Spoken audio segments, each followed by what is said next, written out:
Yeah. Hello, everyone. Hi, Dave. How are ya? Good. Doing good. Good. How are you? Doing well. Very well, thank you. Yep. Well, yeah, You? Dave, you have what's that background?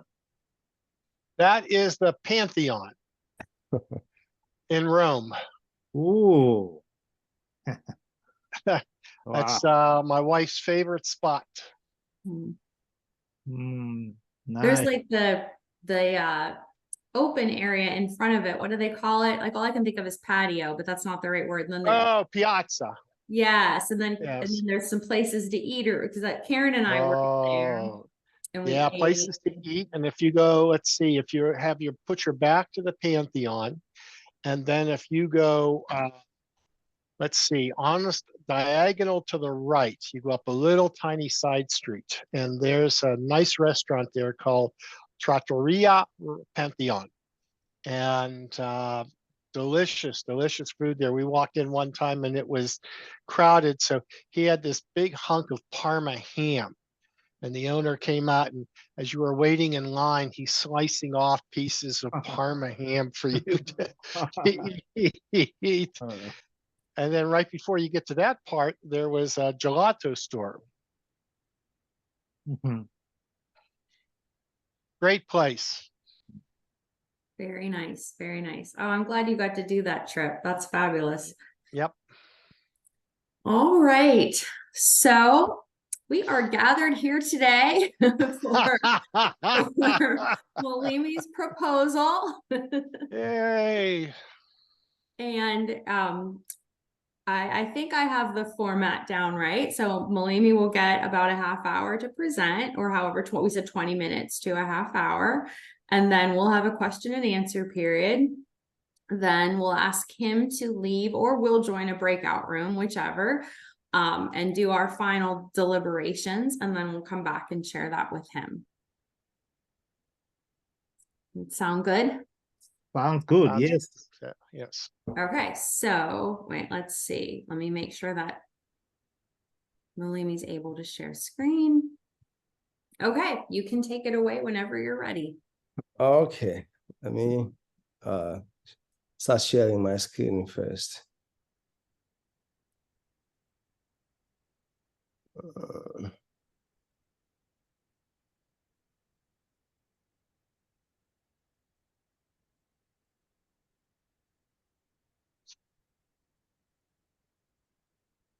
All right, are you able to see my screen? Yes. Okay. Let me minimize this here.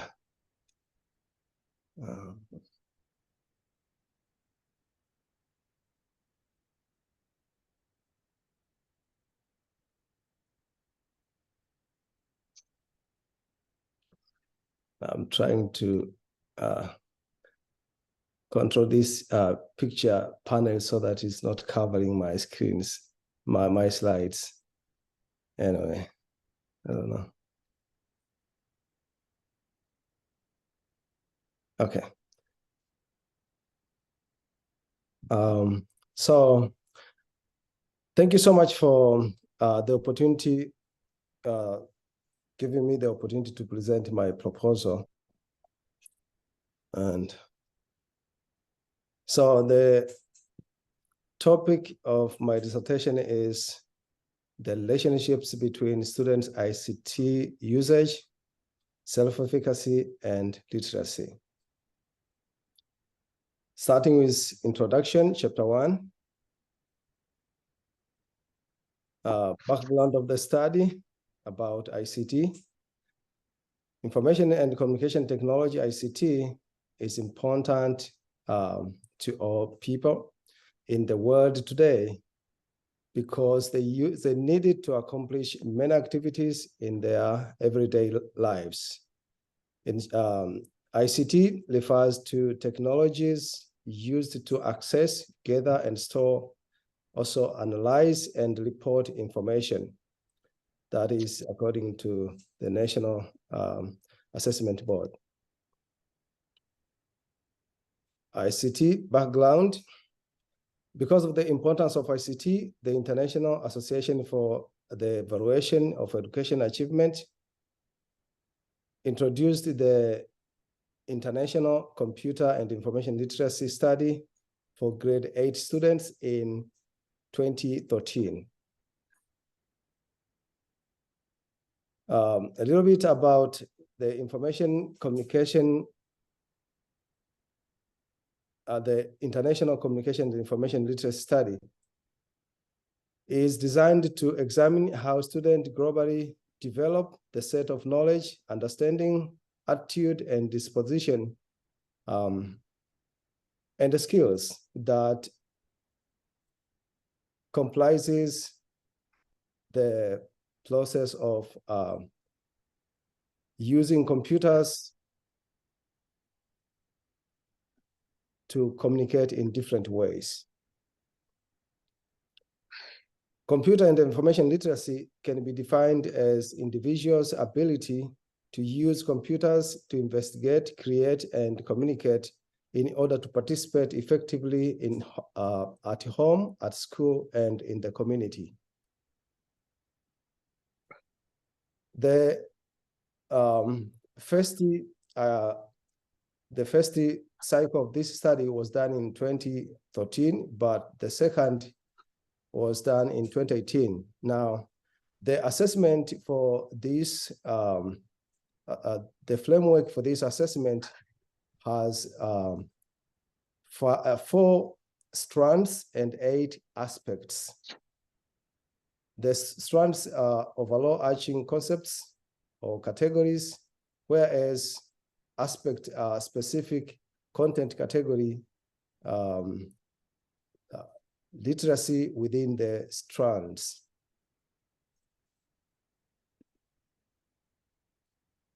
So these are the strands of the computer and information literacy.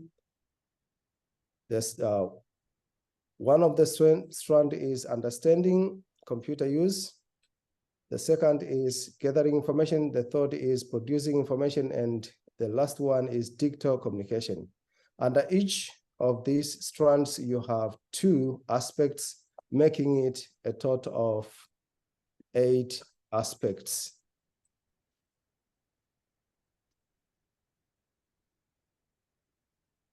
So the framework for this assignment, for this assessment is aligned with several national and international standards, such as the Standard for Technological and Engineering Literacy, International Society for Technology Education Standards for Students, also the Framework for 21st Century Learning, Next Generation Science Standards, and Common Core State Standards for Mathematics. So let us now see a little bit background of ICT in education. Use of ICT is increasingly becoming standard practice in education and is therefore an important part of preparing young people for participation in modern society. Access and use of ICT is important for all students to help them acquire ICT literacy, self-efficacy within which they need for successful learning in the 21st century. However, students' access to and use of education technology can vary from school to school and home to home, as well as from gender to gender and less as well. Also, socioeconomic status of students can also impact their access to education technology.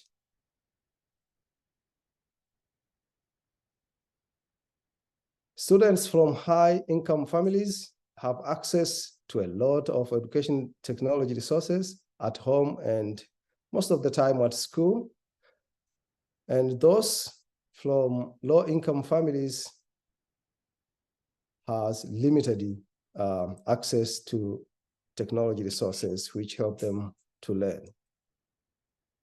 Studies also show that female and minority students have limited access to and use of education technology. These are the students who are underrepresented in science, technology, and engineering, mathematics field. Now let us see the importance of self-efficacy. Self-efficacy refers to person's belief about their ability to use cognitive, social, and behavioral knowledge and the skills to perform successfully assigned tasks or activities. That is according to Bandula. In education settings, self-efficacy is simply students' belief on their capability to succeed in learning activities.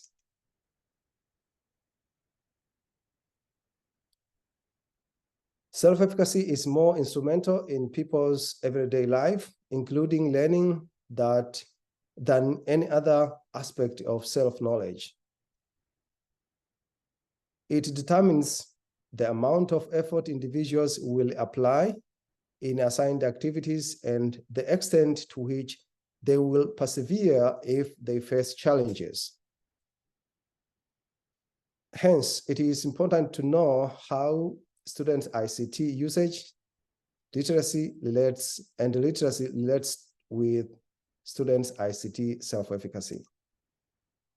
Knowing the relationship between these variables can provide insight into fostering ICT self-efficacy by supporting the need for all students to have access to and use of ICT and to be effectively taught ICT literacy. Research problem. Students' ICT usage, self-efficacy, and literacy can play a significant role in students' academic achievement.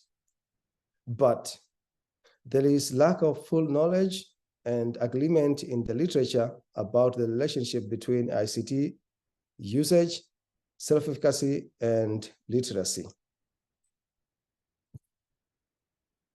Research purpose. Therefore, the purpose of this study is to use quantitative data from the International Computer and Information Literacy Study 2018 to examine how United States grade 8 students' ICT usage, ICT self-efficacy, and ICT literacy relate with each other while considering students' gender, race, and school-level socioeconomic status. Significance of the study. This study is significant because it will collaborate or add new knowledge to existing literature about these variables.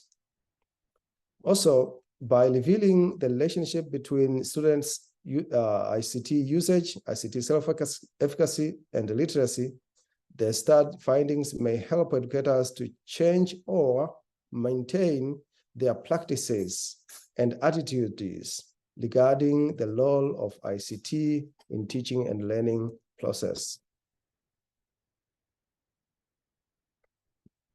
Research questions. Number 1, is there a relationship between students' self-reported usage of general ICT applications such as Microsoft Word, PowerPoint, and Excel, and their ICT self-efficacy regarding the use of these applications across the United States, a data set of the International Computer and Information Literacy Study 2018, while disaggregating the data by race, gender, and school-level socioeconomic status. Research question 2, is there a relationship between students' self-reported usage of general ICT applications and their ICT literacy across the United States data set of the International Computer and Information Literacy Study 2018, when aggregating the data by the same groups, race, gender, and school level.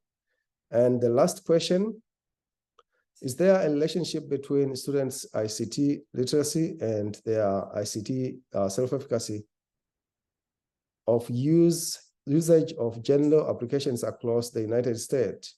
Data of that study when disaggregating again the data by those groups.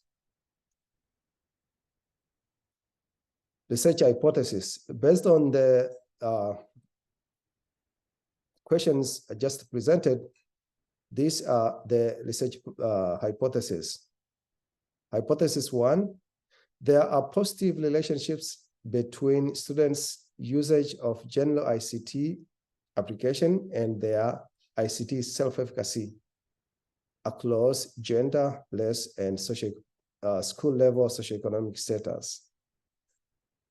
Hypothesis 2, there are positive relationships between students' usage of general ICT application and their ICT literacy across gender, race, and school level socioeconomic status.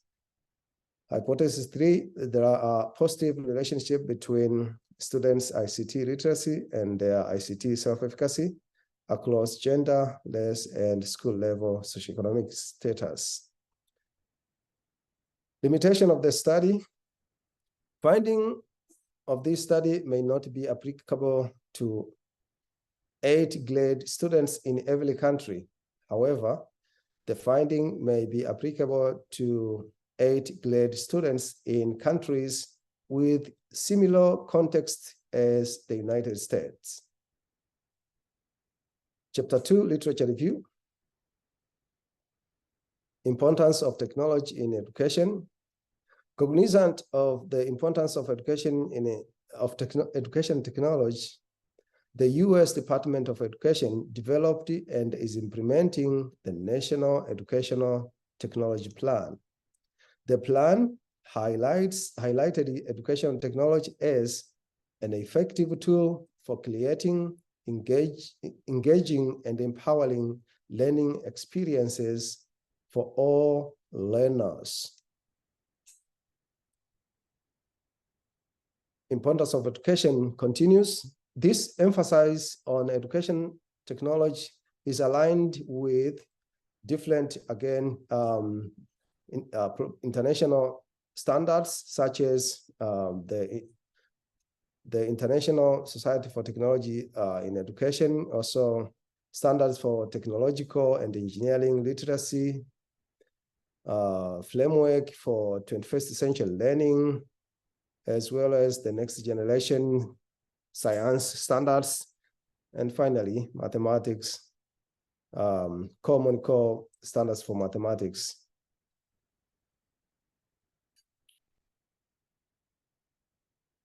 Conceptual framework of the study.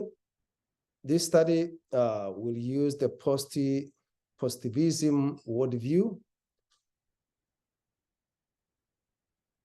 The positivism advocates use of hypotheses to investigate causal relationship or association between or among variables. And because my study is focusing on finding the relationships between the variables, this conceptual framework is suitable. Literature suggests that ICT usage, ICT self-efficacy, and ICT literacy are positively interrelated regardless of students' gender, race, or socioeconomic status. Now, this is a pictorial portrayal of the conceptual framework. So you have the 3 variables: ICT usage, ICT literacy, and self-efficacy. And the arrows connecting these variables, they double pointed. That means that each one of these variables affect the other two. International Computer and Information Literacy. The International Computer and Information Literacy Study 2013 is a pioneering study because it is the first international comparative assessment to focus on students' acquisition of computer and information literacy in digital age. And the second study, the second cycle of this study was conducted in 2018. The third study of the same study of this assessment is being conducted this year.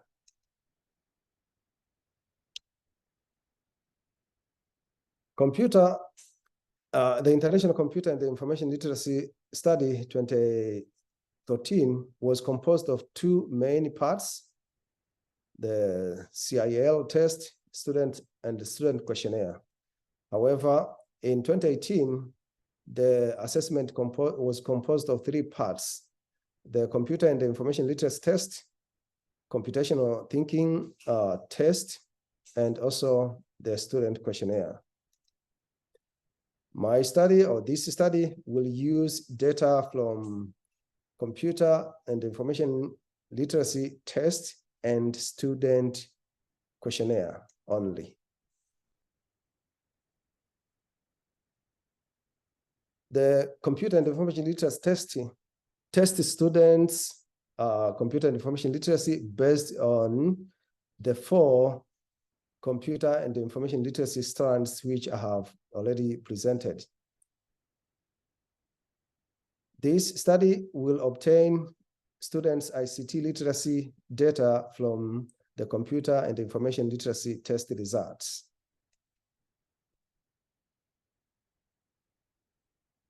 Students' questionnaire collected data about students' characteristic, home and family, usage of ICT at school and at home, and students' thought about using and learning ICT.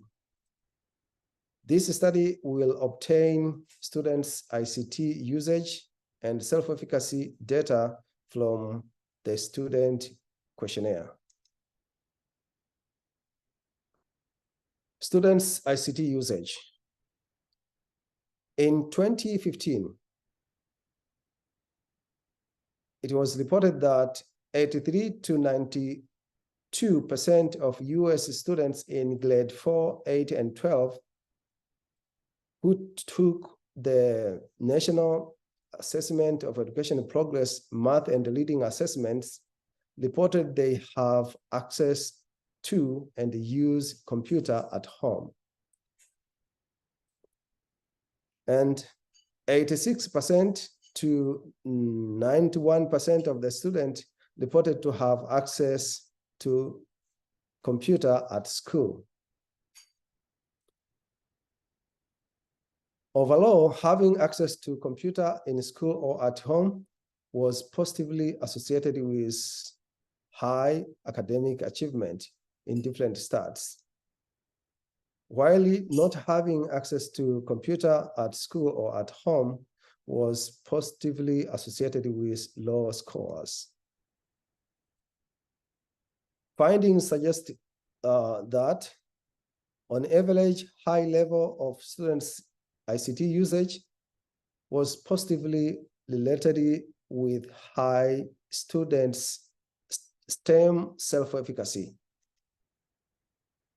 And according to UNESCO, globally, only 1 in 3 children and 1 in 6 of the poorest children have access to internet during COVID-19 pandemic. So this shows how the access to ICT globally look like.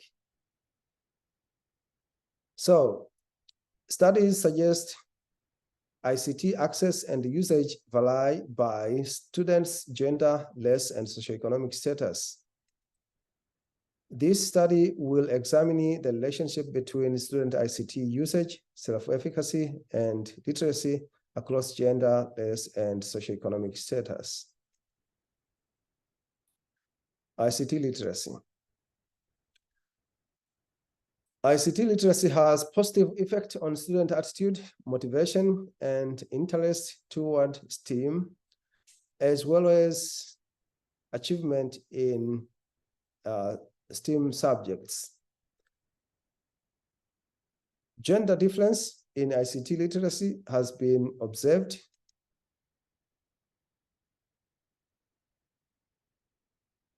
In many studies, gap on ICT literacy due to socioeconomic status and race has been also observed. Self-efficacy. Students' high self-efficacy score have been found to be positively associated with high students' academic achievement in various studies, such as Bendula and Lohati.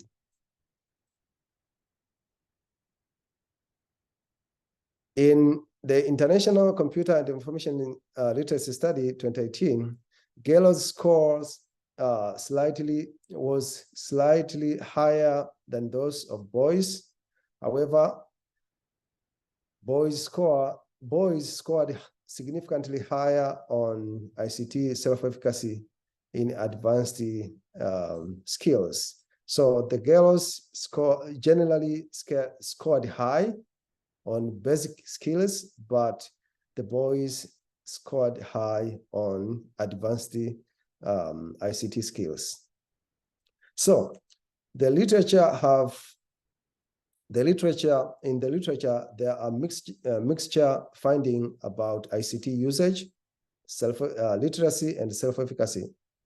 This study will investigate these variables across gender, race, and socioeconomic status. Chapter 3, methods. Research design. The study will use survey design. The survey research design is suitable design for this study because it focuses on exposing the relationships of research variable. And that is the focus of my study as well. The target student population in the International Computer and Information Literacy Study 2018 was all 8th grade students in the 14 participating countries. Participant countries were as listed here: Chile, Denmark, Finland, Germany, United States, and so on. And 2 benchmarking education system participated also in the study. These were Moscow City and the Germany state of North Rhine. The sample of the study continue. The study used multiple stage sampling, stratification, and cluster sampling. Simple weight and non-response adjustment were determined for each country. First stage of the sampling was school sampling, where a stratified 2-stage sampling, cluster sampling design was used. At least 150 schools were selected from each country. In the second stage, systematic simple random sampling was used to select 20 students in each school. If students enrolled in target grade at the school was 25 or fewer, all students in that school were included in the sample. So the actual participation in the International Computer and Information Literacy Study 2018 is as follows. Overall, schools participated were more than 2,200, and students' participation were more than 46,500. In the United States, which is the focus of my study, schools' participation was 263, and students participated in the study were 6,790. Instruments of the study. Development of the computer and information literacy. Excuse me. Okay. Oh, sorry.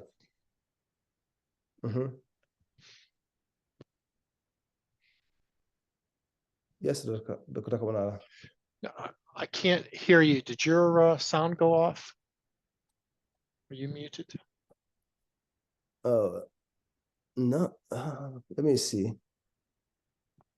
Melissa Gibbs, can you hear him? That must be Yes, on my I can end. still hear him. Yeah, I can hear him. You can hear me? I see my mic is on. Maybe, I don't know, internet connection maybe. Do you hear me now? Go ahead and continue. Do you hear me now? I don't, but I'll read. Okay, let me try connecting my headphone.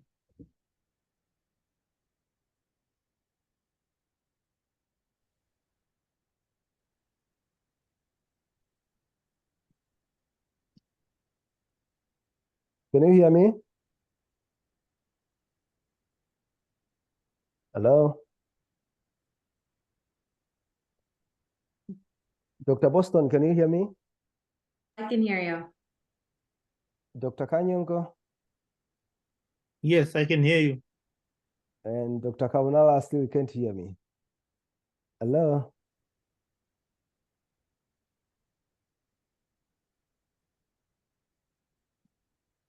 Okay, so I don't know what is happening. Is it my end or? He did thumbs up. You can hear now? Okay. Okay. Okay, thank you. So can I continue now?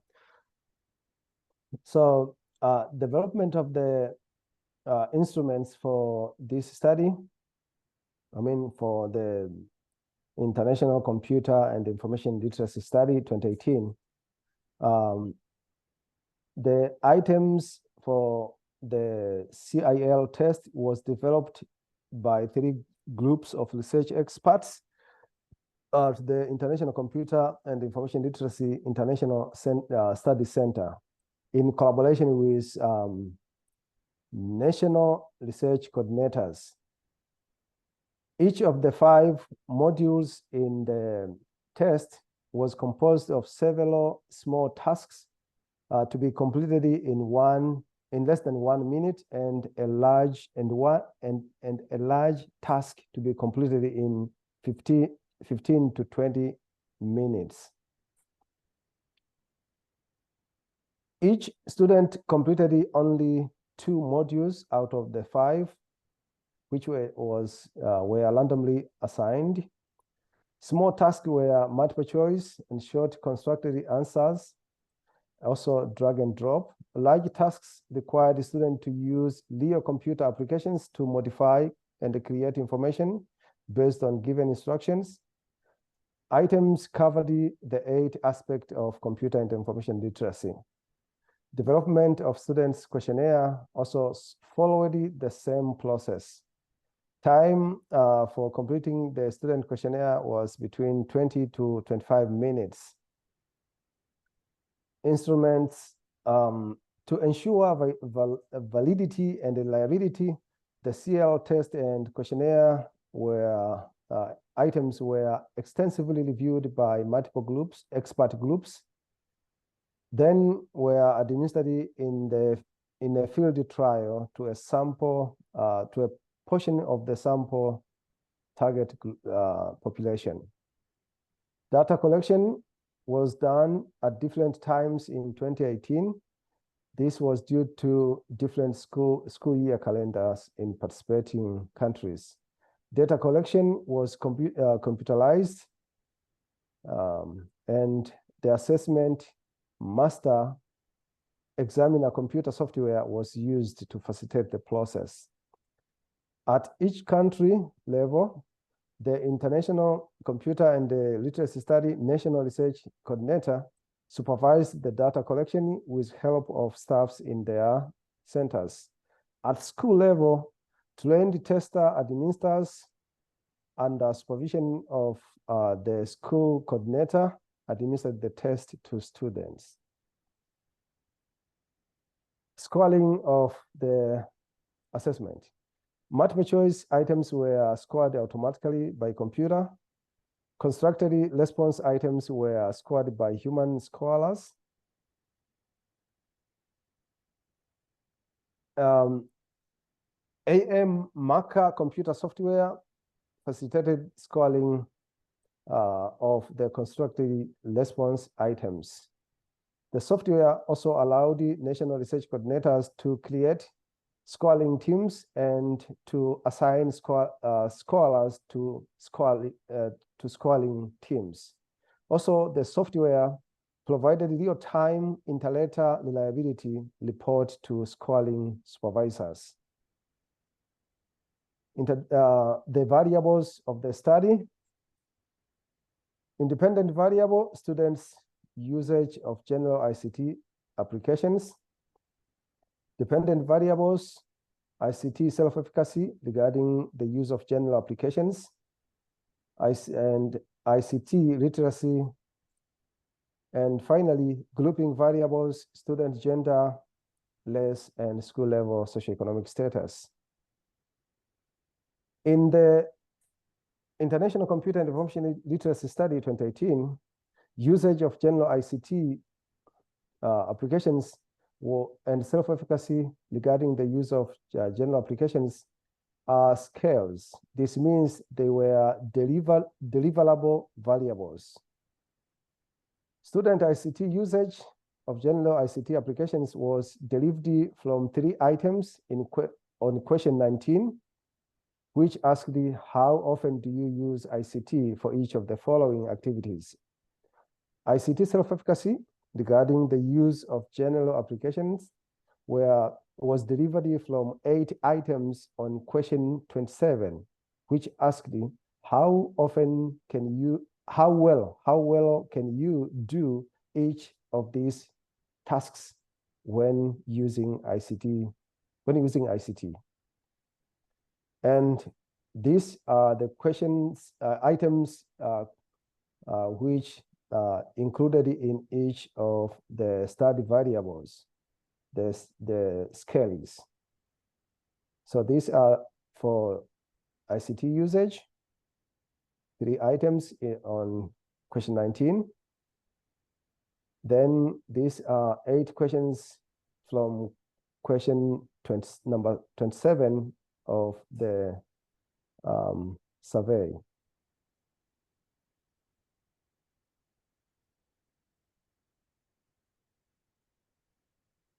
Students score points on the computer and the information literacy test determined their ICT literacy level, which are also known as plausible values. And there are 5 levels as shown here,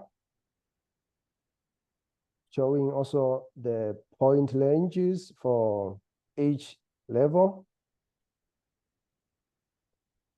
Variables and the scale in the study continues. School level socioeconomic status for the United States students was determined by the percentage of students eligible for reduced or fully priced school lunch. And school principals provided data by selecting one of these options based on the percent of students eligible for the program. Data analysis. International Computer and Information Literacy Study use data is publicly available on IAE data repository. Special computer software was used to unzip the folder, and data files in the folder are in SPSS statistic package. The international database analyzer, in short IDB analyzer, will be used to analyze the data. And this is the screenshot of the IDB analyzer main menu, where you can choose which statistical package you want to use between SPSS, SAS, and ARA. Also, you can choose which module you want to use. Is it converting files? Is it accessing and merging files, or conducting analysis? IDB analyzer along with SPSS will be used to compute Pearson correlation coefficients of the variables. Missing data will be deleted listwise. Jackknife repeatedly replication sampling weight will be used. Confidence level will be set at 95%. And this is the IDB analyzer setup for computing Pearson correlation, where you choose the variables you want to include, and also you choose the independent variable, the dependent variable, and how you want to deal with missing data. Thank you so much for the opportunity to present my proposal. I owe you back, Dr. Boston.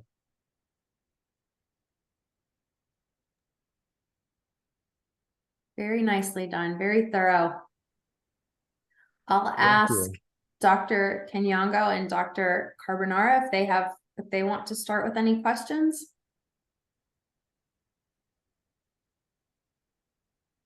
Yes, Dave, you wanna go, or I can go?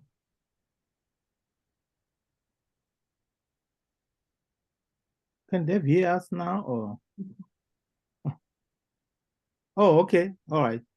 I'll go. Okay, great job, Malim, and yeah, very thorough. I agree with Dr. Boston on this. Thank you so much, Dr. Kanyongo. Yeah, well done. Now I have a couple of questions or comments. Just again, talking about that consistency, right? One of the things under your design, of course, rightfully so, I think you mentioned that you are using survey research design, right? Because these are Yes. survey data, right? Yes. But also, it's important to mention or to include that specifically this is a correlational design, because based on the nature of your research questions, right? Your research questions are asking about relationships. So naturally that leads into a correlational design. So that helps with that alignment from your research questions to the design. So, okay, so I say like this will be a survey correlation design. Yeah. What you have is accurate to say, survey research design. Specifically, the specific design for this study is, so again, you justify, right, why you are calling the survey is because, the data were collected through survey research. So that part you explain. And then you say, now, based on the nature of the research questions, measuring relationship, this is a correlational design. Okay. Yeah, now to that point, that takes me to the next question or point I have. One of the things when we do, and the reason why I'm talking about this correlational design is because of the next point I'm making here. Because I noticed that in your research, somewhere there, I think under design, you mentioned that you have independent and dependent variables. But accurately, when you're doing a correlational design, if you're using correlation, it doesn't distinguish between independent and dependent variables, right? Okay. Because once you do that, you are implying that correlation implies causality. Yet that's not what your study is about. If you were doing a prediction, for example, then it is accurate to distinguish between independent and dependent variables. So what I would suggest is just, say the variables for this study are without distinguishing between independent and dependent variable. Okay, thank you so much. Sure. And another comment, so now, yeah, perfect. I mean, I think you and I, we talked about this in terms of the analysis, and we felt like, Pearson correlation is the right analysis. I don't remember what you have in your document, but if just double check to make sure you give us or give the reader the rationale as to why Pearson correlation is appropriate, right? Okay. Because you are dealing with the scale of variables. So you would say, because of the nature of the variables, the way they were measured, scale of variables, therefore Pearson correlation is the appropriate analysis for this study. Mm-hmm. Yeah, and tied to that, then we need you to discuss the assumptions, right? So Pearson, because for us to use that Pearson, certain assumptions should, so to say these data, they meet, the data are continuous, normally distributed, all those assumptions of Pearson correlation. We need to see a section on where you discuss those statistical assumptions, because again, that will just make your your document even stronger, because the reader now is going to understand, okay, what design you're going to use, why are you using that design, what analysis you're going to use, and why you're using that analysis, and what are those assumptions or conditions which are required for Pearson correlation. Okay. So include a section on that as well. Okay, thank you so much for that again. Sure, yeah. I mean, yeah, so, yeah, for the most part, those are the comments which I had.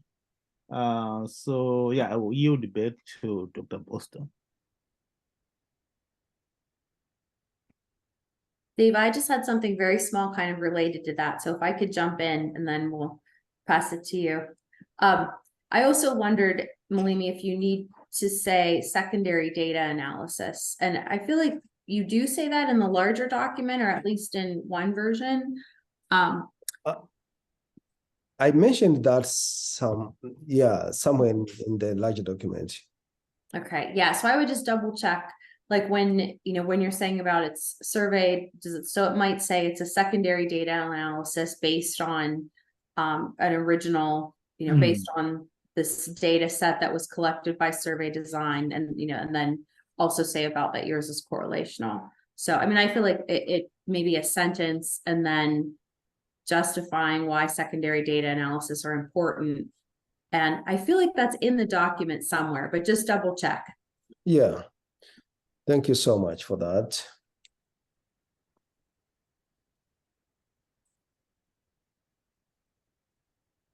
Okay.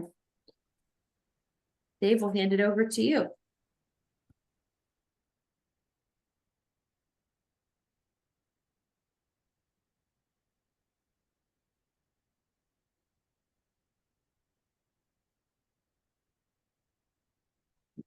Are you hearing me all right? Now Yeah. you are, okay. You do. Okay, thank you very much. Yeah, nice job there, Malimi, and appreciate the changes that you made from the previous document. Thank you very much. Okay, you're welcome. So you talk about post-positivism, and I have really two issues about that. One is, the first question is, what do you expect to find about the relationship between post-positive data and ICT use? Yeah, so as I mentioned on the hypothesis, what I expect is to find positive relationships between the study variables. So are you indicating that if you have access, you have use? if a student has access to data, Mhm. excuse me, if student has access to ICT, Mhm. do they use it? Yeah, okay, good question. Good question. And I have been also, that has been always coming in my mind. I think I reached the conclusion to say that access does not always means usage, Okay. but usage needs access. There is no usage without access. Yeah, good point. Good point. Very good. Thank you. You're welcome. So that may come up again in the defense argument. Okay. So based on the results of the data that you analyzed. Okay. So post-positives also argue about theories, hypotheses, background knowledge, values of the researcher that can influence what is observed. Although this is secondary data, do you think you have any biases going into the analysis of this data that would influence the results? No, I'm not aware of any bias at the moment. Maybe you can highlight on possible biases. Well, yeah, I mean, everybody, I guess, could have. I can look and do research on them. And so the only reason I suggest that is that because bias is an important part of post-positivism. Okay. So when you mention post-positivism back at the beginning there, my suggestion would be that you indicate that, yes, post-positivists will discuss bias, but you're anticipating going into this secondary analysis without any bias. Mm-hmm. I think that clarifies any potential issues that have been out there. Okay. And then finally, just one, it's really a typo. Okay. Let's see, you in your document, and the one that you sent recently, Mm-hmm. you have a subheading called International Computer and Information Literacy Study. Mm-hmm. And underneath that, you talk about the ICILS 2028 assessment. Mm-hmm. My guess is that you mean the 2018 assessment. Yeah. What did I mention on the document? It was underneath a paragraph that starts with International Computer and Information Literacy Study in the written document, Mm-hmm. not the presentation. Mm-hmm. So you typed 2028 assessment. Mm-hmm. I don't think you mean 2028, right? You mean 2018? Yeah, 2018. Okay. Yeah, That's thank you. okay, that's my point. Yeah. All right, and you talk about the relationships, the causal relationships. Dr. Kenyango brought up the issue. On slide 28, you mentioned causal relationships. That's where it was. And I think we already discussed that these are not causal issues, right? Okay, this is just relationship. You're not talking about a cause and effect. You're talking about a relationship. Okay. So I think the use of that word causal could be confusing, at least to me anyway. On slide 28, I think I saw that. Thank you so much. I will collect that. Okay. And that's all that I have. Thank you. Can I just jump in? Something related to what Dr. Carbonara just said when he was talking about bias, and I was intrigued by Malim's response that I don't have bias. But the truth is, implicitly, researchers that's why it's called implicit bias, right? Because you are not aware of it. Mm-hmm. So the fact that you are, you have some level of passion for this topic you are looking at, or you are interested in this, yes, that brings in some level of implicit bias in there, right? So one of the things that we encourage, and this is mostly like when students are doing qualitative research, not so much in quantitative, although in quantitative that can still apply, but what we call positionality statement, right? To come up with a positionality statement to say, as a researcher in this space, in this research area, where do you stand, right? So that's one way to kind of address or to guard against some of those biases, So I just wanted to point that no, none of us can claim that we don't have bias in what we do. No, we do. We have some implicit bias of some sort. So. Okay, thank you so much for that also. Yeah, I had the same thing written down, that it might be helpful to just include a quick paragraph that's your positionality statement. So again, it just describes your characteristics in this space, why you're interested in this topic. And you can make a statement that while you don't anticipate bias, that there may be implicit bias associated with your specific positionality. Okay.